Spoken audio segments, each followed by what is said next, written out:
Actually, for how many years na din, yun talaga yung isa sa mga problem ko. Bumabalik at bumabalik siya kasi syempre, sobrang hindi ko na talaga kaya yung pain. Talagang as in, umiiyak ako, ganun level. Hi, I'm Kim Domingo and I'm an actress.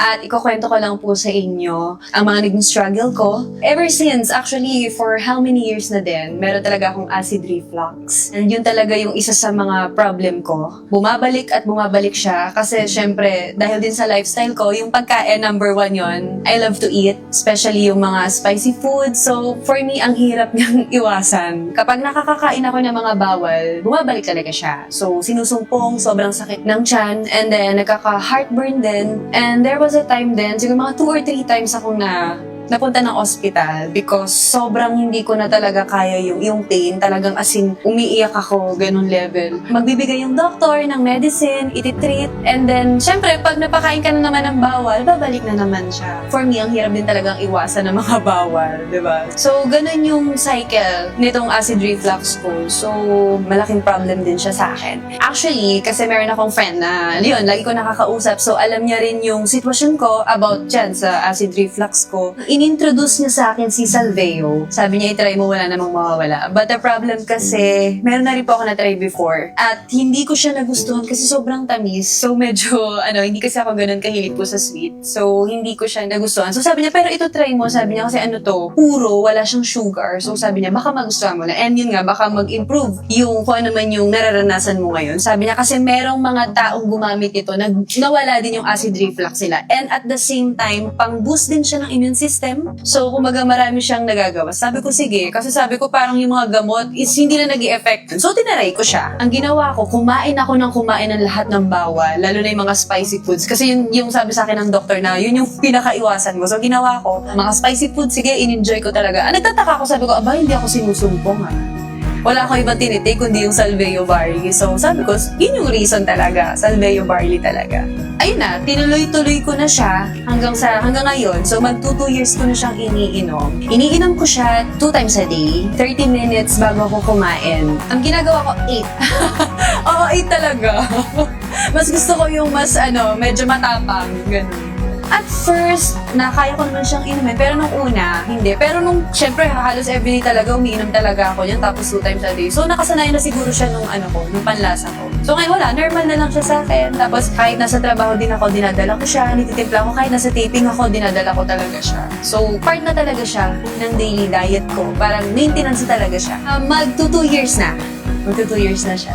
Yes, until now, I'm taking it. And ang feeling ko din kasi, pag nakainom ako ng Salveo Barley, yung energy iba. Yung parang di ka antok-antok. Parang feeling ko siya hindi naman energy drink, pero parang ganun. Kumbaga, gising ka. Oo, iba yung level ng energy. Siyempre, sa trabaho ko, hindi maiiwasan yung puyat, pagod. Lalo na kung ang ginagawa mo is, like ako, nag-action, tapos, siyempre, nandiyan yung drama, iyakan. So, nakaka-drain talaga siya ng energy. Kailangan ko din ng malakas na immune system kasi mas prone ako sa sakit dahil lagi din akong puyat.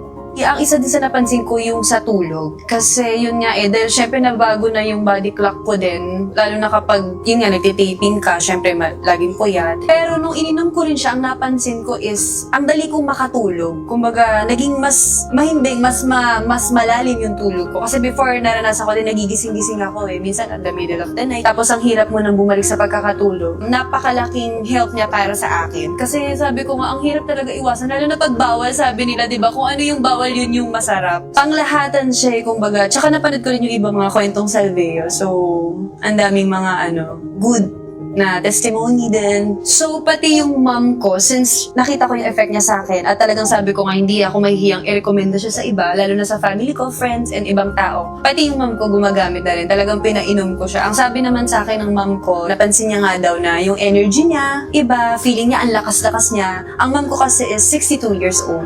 So, very grateful ako kay Salveo Barley na na-discover ko siya at inintroduce siya ng friend ko sa akin. Kasi yun lang pala yung makakagamot ng acid reflux ko talaga. So, eto talaga yung nakapagpagaling ng aking acid reflux, and at the same time, nag-boost siya ng immune system ko, gumanda yung tulog ko, and syempre napansin ko din yung skin. Yun, meron din siyang effect kasi pang-detox din siya. Talagang super, super grateful ako dito.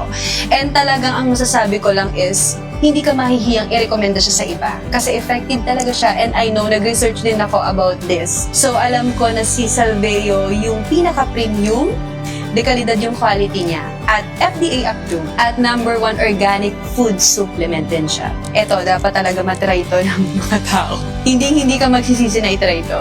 Ako po si Kim Domingo, at ito ang aking kwentong Salveo. Thank you so much, SBG!